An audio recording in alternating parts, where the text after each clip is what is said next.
মধুপরীর সাথে সাথে গৌরী নাগিনের কাছে চলে আসে আর গৌরী নাগিনকে তার সাথে ঘটে যাওয়া সব কথা খুলে বলে। সব শুনে গৌরী নাগিন বেশ খুশি হয়। মধুমা, তোর ফিরে যাওয়ার সময় এসেছে। তুই তোর শক্তি পেয়েছিস। আমি তো আমি তো এই দিনটারই অপেক্ষা করছিলাম। মানে কি বলছো এসব মা? আমি তো কিছুই বুঝতে পারছি না। কোথায় ফিরে যাব আমি? বলছি মা, আমি তোকে সব বলছি। তুই আমার সন্তান নোস। তুই পরিলোকের রাজকন্যা মধুপরী। আমি তোকে সেই ছোট্টবেলায় কুড়িয়ে পাই। আজ থেকে 18 বছর আগে মেঘ রাক্ষস তোর বাবা মাকে বন্দি করে পরিলোকে রাজত্ব করছে। তোর মাঝে এখন শক্তি এসেছে। এই শক্তি দিয়েই তুই রাক্ষসকে ধ্বংস করবি, ধ্বংস। কি এসব সত্যি মা? হ্যাঁ রে মা, এসব সত্যি। তাই আর দেরি নয়, চলে যা তুই, চলে যা, চলে যা তুই তোর বাবা মাকে রক্ষা করতে।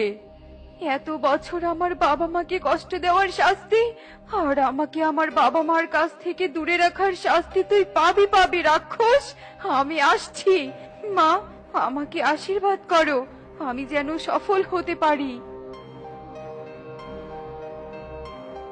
মধুপরী গৌরী নাগিনের কাছ থেকে বিদায় নিয়ে পরিলোকের দিকে চলতে থাকে।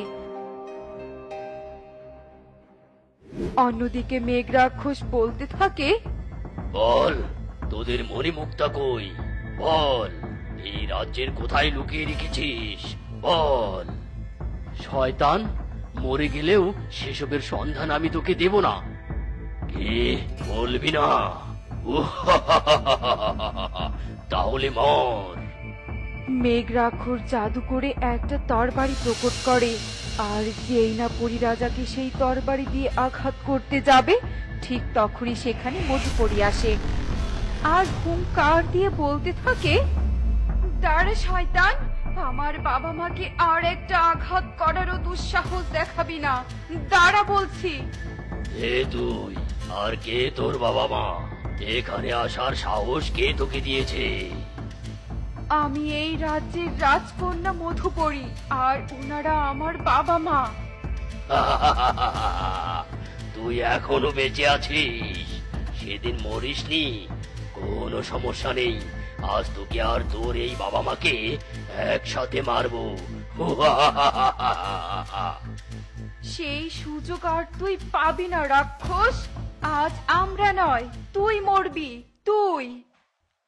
এত বড় সাহস, আমাকে হুমকি দিস? দেখ মজা। উ হা।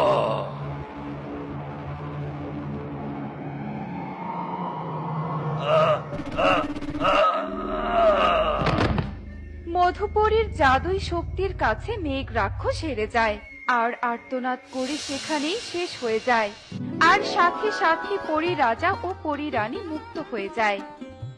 আমাদের মধুমা, আমাদের মধুমা।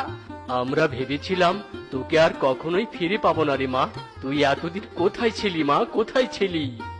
বলছি মা, বলছি বাবা, আমি তোমাদের সব বলছি। এই বলে মধুপরী তার বাবা মাকে সব খুলে বলে।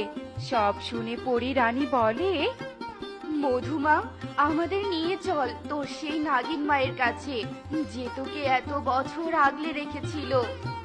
হ্যাঁ মা, বাবা চলো। মধুপরী তার বাবা মাকে নিয়ে পরিলোক থেকে গৌরী নাগিনের গুহায় আসে আর পরী রাজা পরী রানী গৌরী নাগিনকে অনেক কৃতজ্ঞতা জানায়।